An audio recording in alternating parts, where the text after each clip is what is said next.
mga sangkay, welcome back po sa aking YouTube channel. For today's video po ay share ko sa inyo yung paggawa ko ng cinnamon roll. So ayan po yung ating cinnamon roll mga sangkay, bagong gawa lamang po yan. Yan po ang i-share sa inyo ngayon na pang negosyong tinapay. Pero bago po tayo magsimula mga sangkay ay please like at pakishare naman ang video nito. At kung kayo hindi po nakapag-subscribe, subscribe po naman yung aking channel at pindutin mo ng bell button para kayo laging updated sa mga upload ko pang mga video. Kung ikaw naghahanap pa ng maraming recipe about baking, ay puntahan mo lamang po yung aking channel mga sangkay. Marami na po akong video na upload about baking. Sigurado po akong mayroon po kayong matututunan. So mga sangkay, simulan na po natin ang paggawa ng cinnamon roll. Bali, simulan muna natin yung ating paggawa ng dough ng ating cinnamon roll. So gagamit tayo ng light brown sugar. Pwede po kayong gumamit ng white sugar. So maglalagay tayo ng asin, powder milk,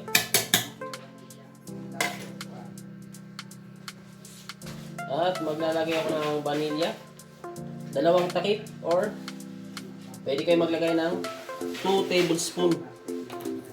So pala yung ating gagawin na doon mga sangkay is 1 kilo. So sunod natin ilalagay ay lard or shortening. Next ay tubig.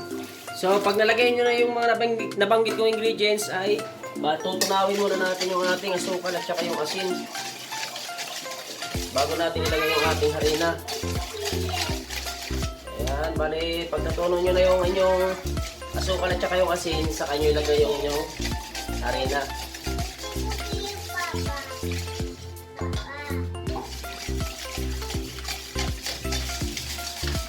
Yung ating palang mga sangkay ay gagamitan natin ng makina sa pagpapakinis para mas mabilis nating mamasa or mapakinis yung ating dough. Pero kung wala po kayong makina ay pwede po kayong mag-mano-mano na ang ating dough. At ayan, kapag natunaw natin na maayos yung asukal at saka yung asin, ay ilagay na natin yung ating harina. Bali sa ating harina mga sangkay, gumamit ako ng bread flour. Yung aking linagay na bread flour is 800 grams. At third class naman or soft flour ay gumamit ako ng 200 grams. Bali 1 kilo po yung ating harina. At dito sa ating harina ay maglalagay ako ng yeast. Huwag mong kakalimutan yung yeast mga sangkay ha, para umalsa yung dough. Kasi hindi lalaki yung tinapay kapag walang yeast. At dito sa part na to ay bubuhin muna natin yung ating dough para makina na po natin o mapakinis na natin yung ating dough.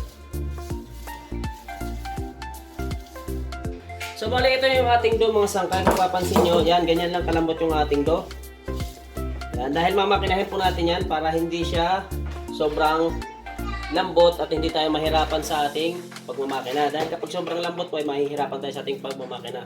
Pero kung sakali pong kayo magmamano-mano or manual na pagpapakinis ng inyong dough ay dagdagan nyo lamang po yung tubig dito dahil hindi nyo po ito kayang pakinisin kapag mano-mano pag ganito lang yung kanyang lambot. Mas malambot pa po dapat dito kapag mano-mano. Okay? Ulit ko, mag-add kayo ng tubig kung gusto nyo pong gawin ng mano-mano ang inyong pagpapakinis. So ngayon, bali ito, gagamitin natin ng makina.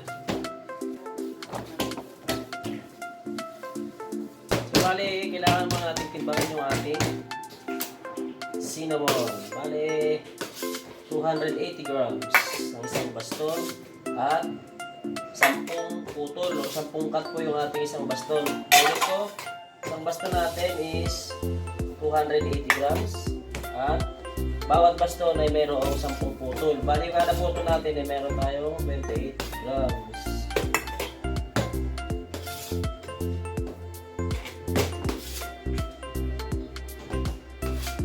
Kaya meron tayong 6 na baston. So para sa ating cinnamon na ilalagay sa ating palaman ay ayan po, asukal. At dito sa ating asukal ay maglalagay tayo ng cinnamon powder. Yan, haluin na natin ng maayos. Yan, kapag nahalo nyo na ng maayos, napaghalo nyo na ng maayos yung ating cinnamon powder at saka yung ating light brown sugar, ay simulan na po natin ang pagbabasto ng ating cinnamon. Sa ating pagbabasto ng ating cinnamon ay kailangan natin ng rolling pin at saka margarine. So yan, nasimulan na natin.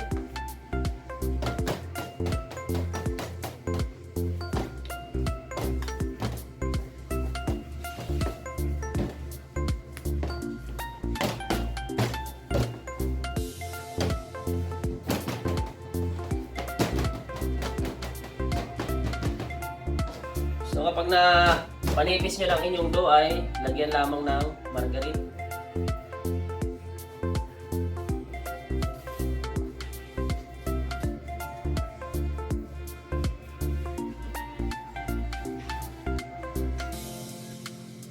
At kapag nalagyan nyo na ng margarine ay saka naman natin lagyan ng cinnamon powder na may asukal. Yan. Ganyan lamang po. Kadali yung ating tinapay.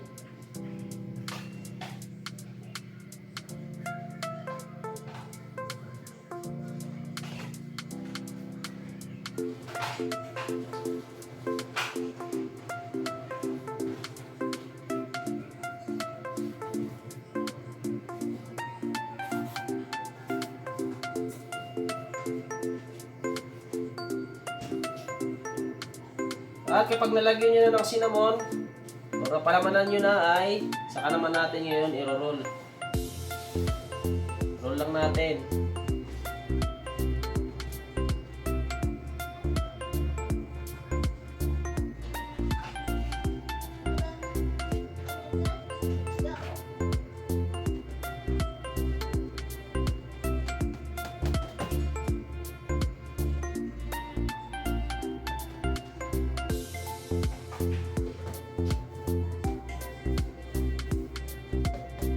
Roll nyo na ay cut na natin sa 10.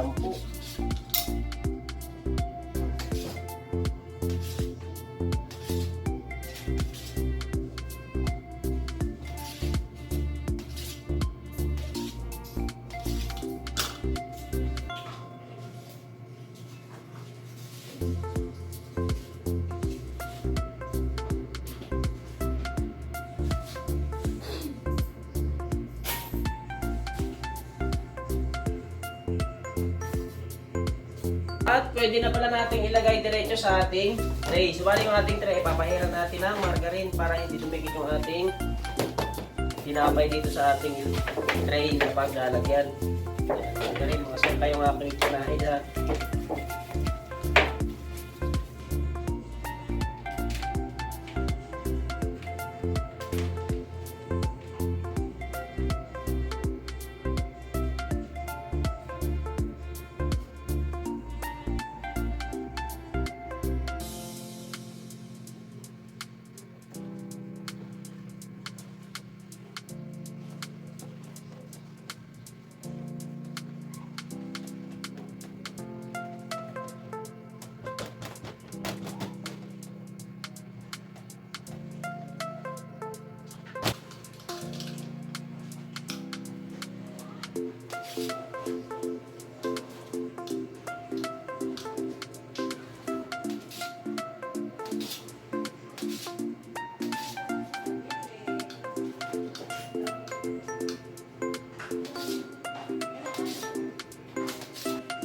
At ayun ang mga sangkay, bale kapag nalagay nyo na sa tray, bale yung laman ng ating tray ay 30 pieces, 5 at 6 pababa.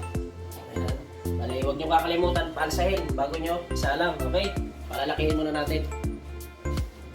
So ayun na, bale meron tayong dalawang tray na nagawang cinnamon. At kung sakaling may tira tayong ito, tinimpla na cinnamon powder at saka may kasamang asukal, sakaling meron kayong tira ay tabi nyo lamang po ay pwede nyo po kayong magamit sa susunod yung paggawa ng cinnamon. So ayan, bali papaansahin muna natin bago natin isa lang.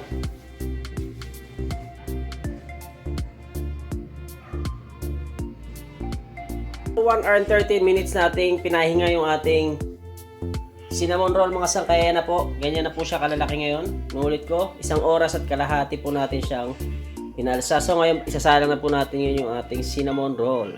So bali yung ating init ng oven mga sangkay ay 180 degrees Celsius po.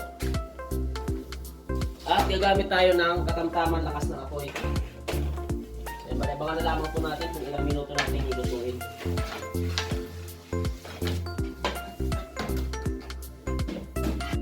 At after 15 minutes mula nung ating isinalang mga sangkay ay ayan na po yung ating cinnamon. Ayan, palalamigin po muna natin to bago natin lagyan ng icing or topping. So ayan, bali 15 minutes natin linuto mga sangkay ha.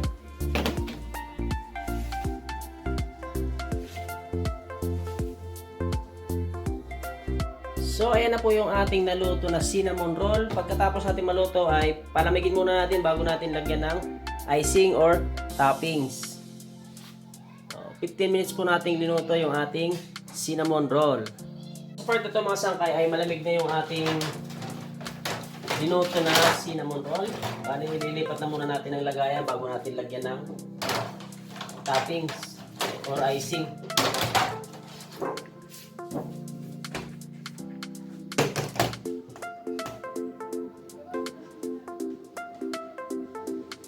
Bali, tatawag nyo lang. At yan, bali dyan natin lalagay sa ibabaw ng icing.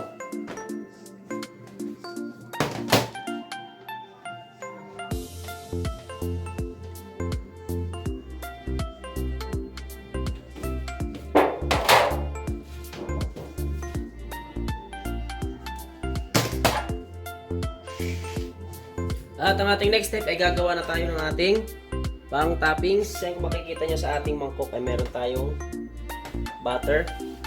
At dito sa ating butter ay maglalagay tayo ng powdered sugar.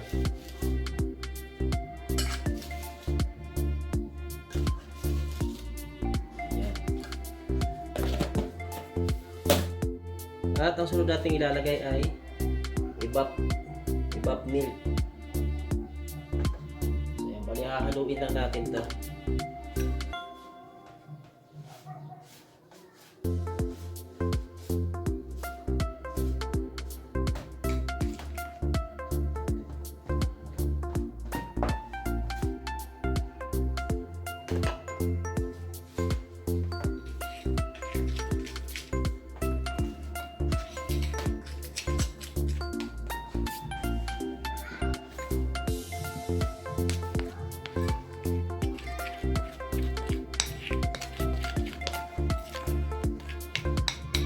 So bali ganito lamang po kalambot yung ating yan toppings natin. Ganyan lang po siya kalambot mga sangkay. At ito na mga sangkay ating ginawa na pang toppings or icing. So kung mapapansin nyo, liligay ko siya sa plastic ng yelo para mas maganda na or mamadali natin mailagay sa ibabaw ng ating cinnamon roll. So ayun po yung ating icing mga sangkay. Sisimulan na natin ang paglagay ngayon ng ating toppings.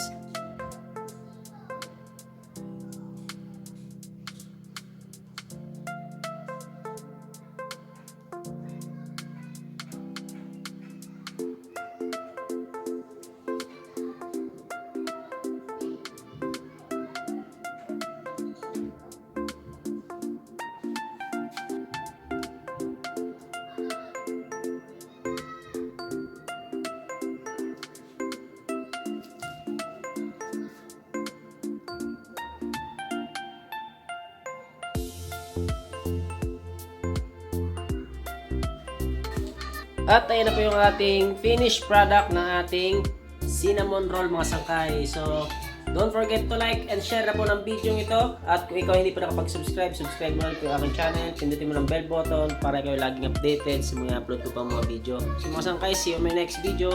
Thank you for watching.